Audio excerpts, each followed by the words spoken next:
Now, you might not be able to tell exactly what I'm going to do, but I'm going to make another nut for my 6-string bass guitar. I had one made, and I wasn't that crazy about it. This is the original one that, for some reason, I was told wouldn't work anymore. But if you see the kind of old files I've got, and they're scant in number and measure, I didn't have the right sizes. So what do we do? An idea came to me. You got drills, don't you? Yeah, we got drills. We'll take the drills and lay the drills in the holes of the already nut. Here's the already nut. So you see we got sizes. We just match the sizes of the drill with the tiny little slots in the nut.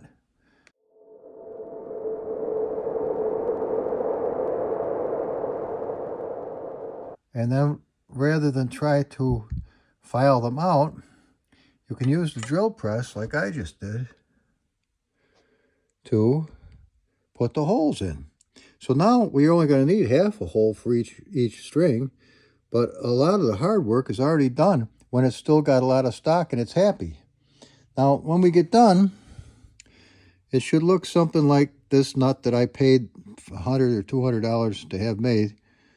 And as you see, he did a nice job. But for whatever reason, the guitar always sounded nasty and it played nasty. And I'm trying to make it so it ain't nasty. It ensued by pushing those drills through. Ebony is very brittle, especially this old stuff from way back in 94, 93, somewhere in there. Dry as can be and brittle.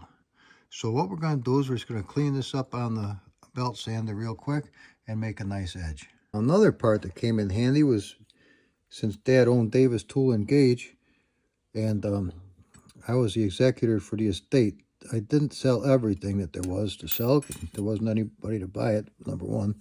But I did keep some of the stuff, and thank God I did. These little chamfering tools worked out really nice right here. As you can see, remember how nasty that was? Let's see if I can get this to focus. There, it's pretty good. I can get closer than that, I think. We can.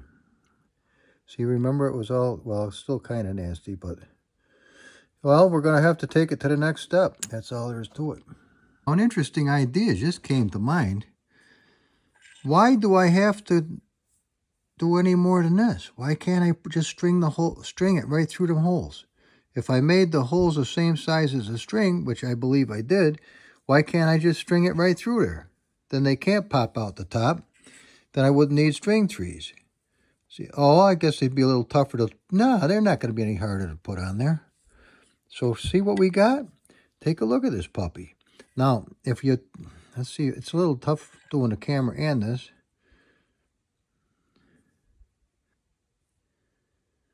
Now, let's zoom in a little bit more.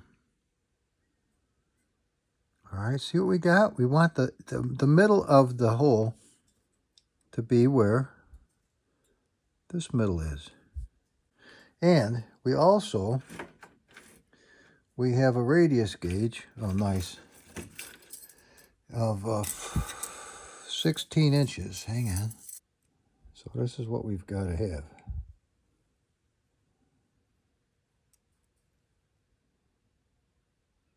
Well, I don't know. I think you can see it pretty good. We got our radius. Let's put it in the guitar and see what happens. So here's what I ended up doing, guys. I said, you know what? Why don't I just measure the diameter of each string and then get a drill that's corresponding just a tiny bit bigger, which I did. And as you can see, we've got the whole shooting match strung through the nut. Now it's just a little bit of reshaping to make it look nice. And we'll try it. If I like it, then I'm going to go ahead and put a nice finish to the nut. And I think we got ourselves something here. I've never seen one like it. This could be called... the squad built nut. Now that leveled the playing field. What the fuck? Maybe I overdid it. See that? That's nice and sharp now. It should sit there like a champ. If you notice one thing about the cord, it has a doubled action truss rod, which is excellent. Take any wobble out of it. Let's see how she sits. One thing I'm going to be replacing, maybe I'll buy it today, a real fucking bridge for this thing. What a total nightmare this fucker is. This is what comes with a quart, but what do you want me to tell you? It's a real motherfucker. In order to even adjust the intonation, it's a complete nightmare. And look how sharp. Let me see if I can get this fucker to focus. Focus, little fuckstick. Take a look how sharp those bastards are that it's got to ride along. Now you want to take a chance on snapping off a fucking $200 set of strings on these fuckers? Nope, that is dog shit. That's gone. Mill this whole fucking shooting match out for a real bridge.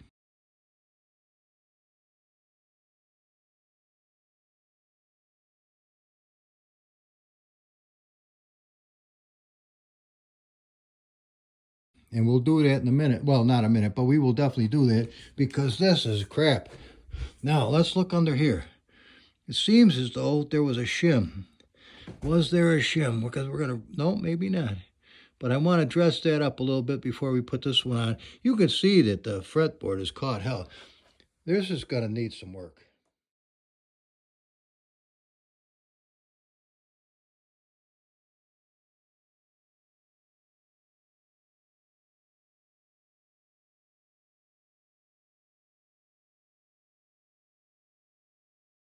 Okay, now, you know it's not glued down, so it moved a little bit, but I get it glued down nice, but it tuned up good. You wouldn't believe how low the action is, and it still plays great. Let me see if I can get this fucking thing squared away. Sometimes you can do it. I think I just did. Look how low that is. It plays awesome. So what I do now is I go ahead and make sure that the bottom of that is flush, and then I glue it against the here. After I do a little bit of a cleanup on the thing, because now I know it works. It works. It works like a champ. Hell of a good idea, actually. And I'm very fortunate that I have action that works, and it does. As you can see, as this pulls forward, see, we'll get that squared away. It's just a tiny adjustment, and we're good to go. But I sure can't afford to take anything off the bottom. All right, we'll get this thing squared away. It's going to play like a champ. You'll see. Actually, it plays now real nice. Look at that.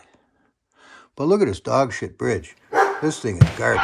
That definitely needs to be booted. Put some finish on this. I want to put some polyurethane on, but I don't want it getting in the holes. So what would you do to keep it out of the holes?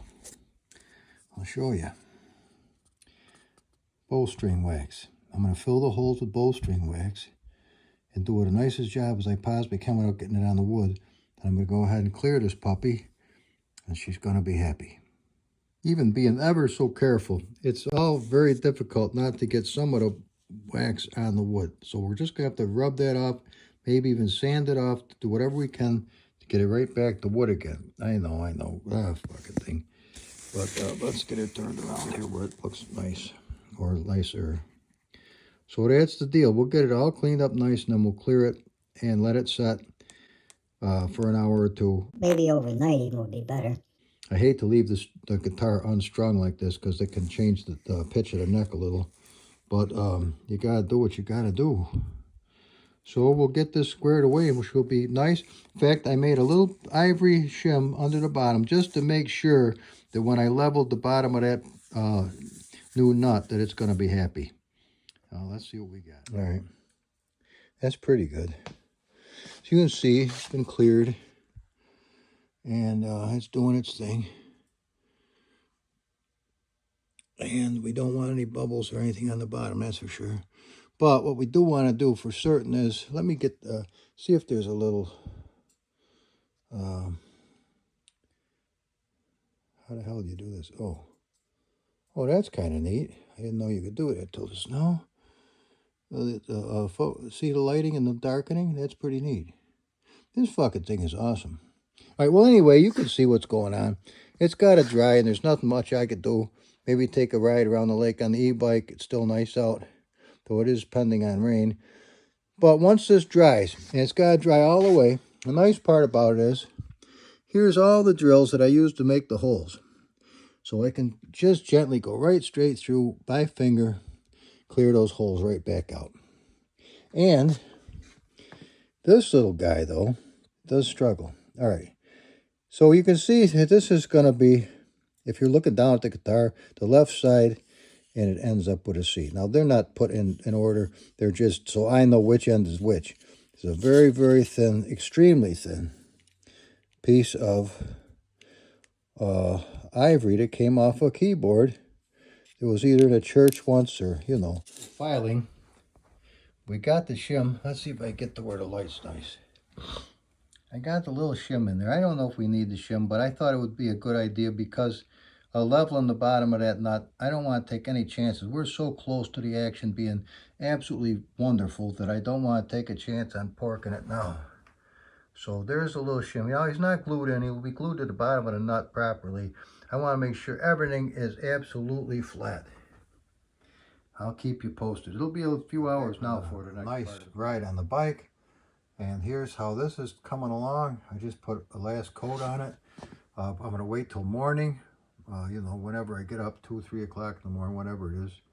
And I will, let's see if we can get a better look. It's hard to get it just right there. There, that's, oh, look at the shine. Yeah, well, those drills are going to clean those holes out just nice. And that real dry ebony is getting filled up with polyurethane. So that's not a bad thing. And everything's going to come together, I think, nice. Wait till you hear that puppy. Well, guys, take a look at how it finally came out. There we are. What do you think?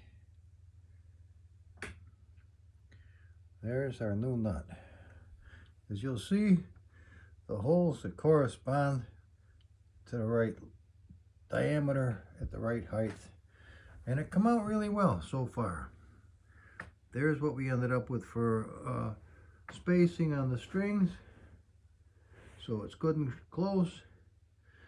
A little adjustment to the neck and a little bit of trimmage right there for that little piece of ivory, but no big deal. It's come along good and I'm happy thus far. Alrighty, the moment you've been waiting for. Does the new nut make a difference? And I can tell you, yes, it does. How much of a difference does it make? A great deal of difference, to be perfectly honest. What am I caught on? There we go. Caught on something. Got the cord underneath me, which is strange. Alright, let's try it now.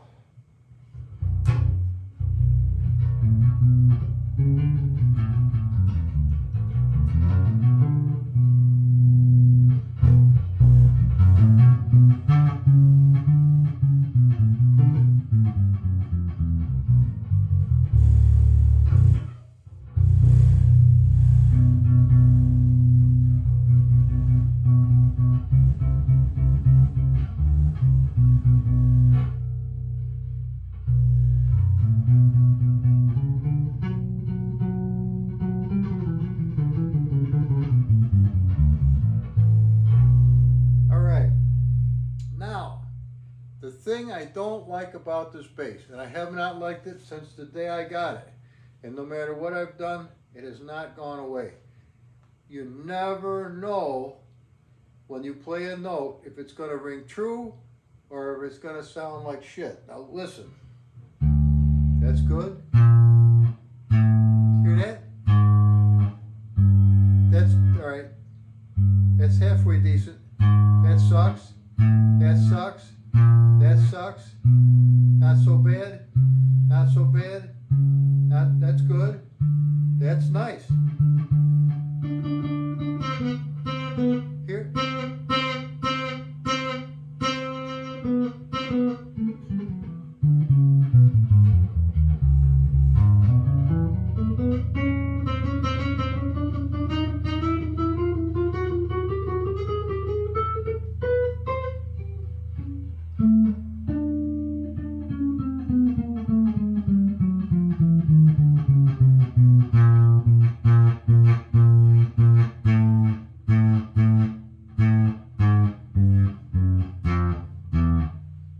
Frets are fucked up. Now, the nut works like a champ. I adjusted the neck to bring it down a little bit, which didn't hurt nothing. But there's got to be some high and low spots on these frets that screw the whole thing up. So no sense in torturing you or me anymore with sounds coming from this thing. But I wanted you to hear that the nut that I built, that you saw in the video, does indeed work. And we'll take just a, well, it's not going to take anything. We're just going to just zoom it in a little bit here. And I'll try to manipulate it gently like this. It's a gorgeous base. Now, I am definitely replacing the tailpiece. That thing is, as they say, gone with the fucking wind. But the rest of it is good. I don't even think I'm going to change the tuners at the top of the headstock. Wherever it is, right there. They're good. They had some worn nylons, but other than that, this base is going to come out good. It's got Bartolini's. It's an active base. It's a good base. It's heavier. It's like an M60 machine gun. But aside from that, I do have plans for you guys to hear it when it's done. Thanks for watching. I hope you enjoyed this. And if you have to make a nut, make a nut.